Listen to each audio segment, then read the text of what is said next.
Today's topic, electric field at any general point of a dipole. Lastly, we studied about the electrical field at axial line and we studied about electrical field at equatorial line. Now in this video we are going to cover at any general point. So let's draw a diagram and understand with the help of it and try to solve it.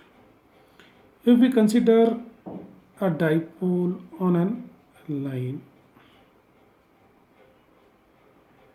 let this is be a negative charge, negative q. This will be a positive q charge. From the center, we know distance a, or both we can set as 2a. And let's consider an point M anywhere in the free space. Let's consider this as M, a test unit charge. We can say it is a test charge. Okay, now for this we will draw a line. This is our position vector, that is showing from the center. This one will be the making a theta with respect to dipole, or we can say the dipole moment. What would be the direction of dipole moment if we draw this? The direction of dipole moment is from negative to positive, that is P. Okay, we know this. It is more important here that we need to consider this P direction, because according to this we are going to find the electrical field at a point this at any general point. So now we will consider two things over here.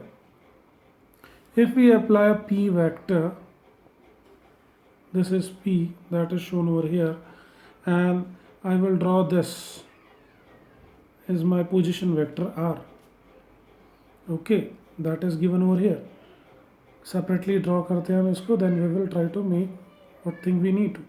This one is our theta.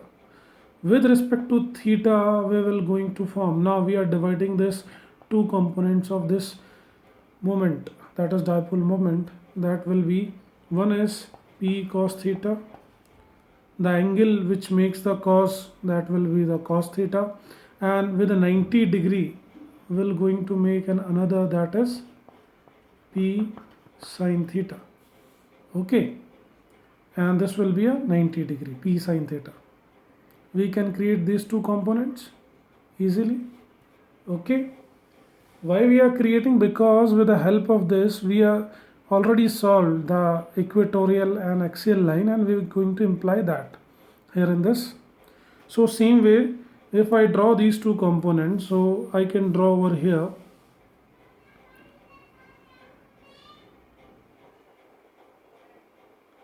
with this red pen. You can see over here, this is my P cos theta, and with a 90 degree it will be P sin theta. Okay, so now if I draw with respect to, now we see this P cos theta is in the same direction, and same direction means that is lying on a same plane with respect to this unit vector R. So we studied at axial line, if my dipole moment is along the axis, then it is should be taken as, because it is joining. If I consider this as a P point over here, let's draw here, this is my P vector, and if it is in the same direction of the point, then it is known as axial, because if we are going to see in this way in a parallel, that it will be. What about the equatorial line? If we draw again with this, if we draw, this is a P cos theta. If I draw a P sin theta, that is known as equatorial, because this is my P sin theta, and with respect to this, my M, or the test charge particle, is perpendicular to this 90 degree. As we can see over here, it is at 90 degree. If I extend this, this is perpendicular to this, and this is at 90 degree.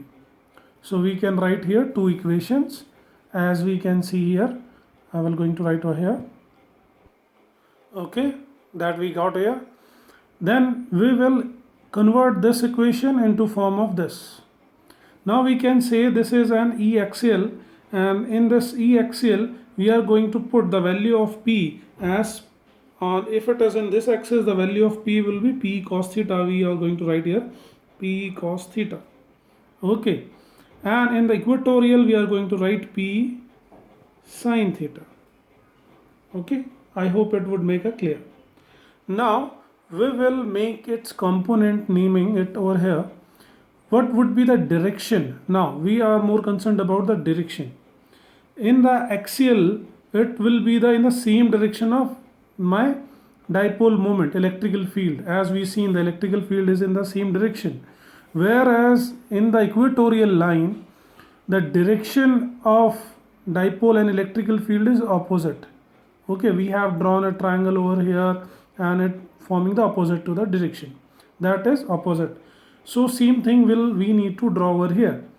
So if I draw the field with respect to the P cos theta, that is axial, it is in this direction, E axial. If I talk about my equatorial, the equatorial would be in this direction because it should be opposite to this sign. Then we can say E equatorial. In another terms, we can also label them because it is parallel to the R direction. We can also say that E parallel. In some textbook we are going to see this, and this is with a 90 degree of this R unit vector, we can say, or E perpendicular component. Okay, hope so it will be clear. So now we need to find the E resultant, electrical field resultant over here. That means the resultant with respect to my R vector. Now I need to draw as per my parallelogram. If I draw these two lines where it is joining, and we can, this is my E resultant. So we can say, we can draw, because this is parallel to this, we can draw over here is my E perpendicular and this one is my E parallel, and as per it is forming a 90 degree over here because it is a perpendicular, so we can put a resultant according to the Pythagoras. So we are getting these two things, that is E perpendicular, this one is E parallel, and we are forming resultant. Okay, and if we draw, this would be this, that is E perpendicular, with making an angle alpha. We consider this angle as an alpha. We'll come across what is the use of that alpha if we need to find the direction. Okay, now we'll find the E resultant. E resultant will be under root E perpendicular square, this is perpendicular, and E parallel square. Okay, now I have written this. We can see over here that E equatorial is also known as E perpendicular and E axial is also known as E parallel. I already told. We put these values directly perpendicular, that is parallel, and perpendicular values over here. Now we will take some common from this. How can we take the common? That K here is square, K is common. Okay, now P is common, R cube is common, so we can take out K P upon R cube under root 2 cos theta square plus sin theta square. Okay, now after solving this, we can get also, that is K P upon R cube 4 cos square theta plus sin square theta, and from this we know that is cos square theta, sin square theta, if we take one part, then it will be known as 1. So we can also write this as a Kp upon R cube 3. Okay, because 1 is taken as 1, means cos square theta plus sin square theta is 1. So one pair is done, then we have left with 3 cos square theta plus 1. This is our equation for E any point.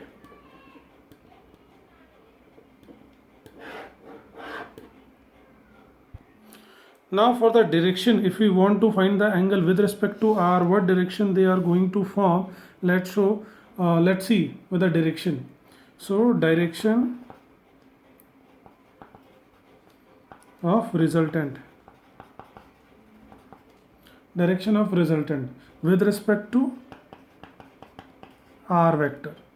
And in this we can see, as in the above diagram, if I draw that diagram again, that is my E parallel, E perpendicular, okay, this one is alpha.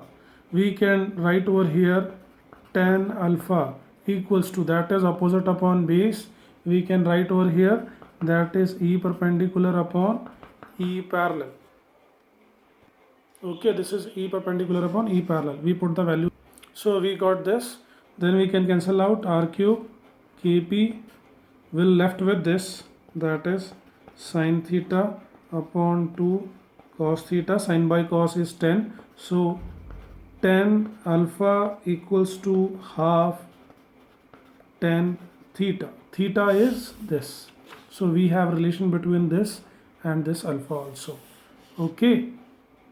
Now last, if we want to place or the verify